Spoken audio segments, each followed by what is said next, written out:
ងឡើងចេញផ្ទះទាំងចិត្តនៅព្រួយសោស្នាមញញឹមលើមុខលាក់ទុកជ្រៅក្នុងទ្រូ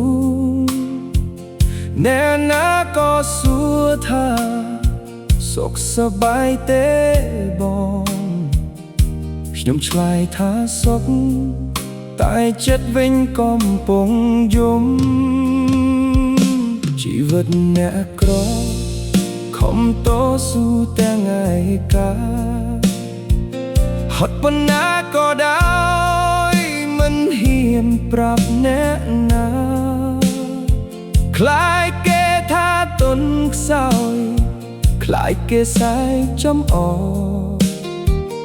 មានតែលេបទឹកភ្នែកទុកក្នុងទ្រូងអ្នកឯងហត់នឿយរាល់ថ្ងៃគ្មានអ្នកណាយល់ចិត្តទុកពេញបេះដូងតែត្រូវញញឹមបិទបាំងជីវិតអ្នកស្រីដួលហើយក្រោកមួយដងទៀតដើរទៅមុខសិនទួភ្នែកស្រក់ទឹកភ្នែកសង្ឃឹមថ្ងៃណាមួយ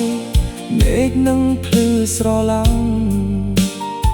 ជីវិតដែលជូរចត់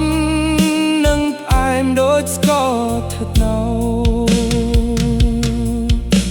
ខ្យល់វាលស្រែបក់មកប៉ះដួងចិត្តដូចលួងលោមមនុស្សដែលកំពុងអស់កម្លាំងទោះគ្មានអ្នកណាចូលរបាយយល់ចិត្តក៏នៅតែស៊ូដើម្បីថ្ងៃស្អែក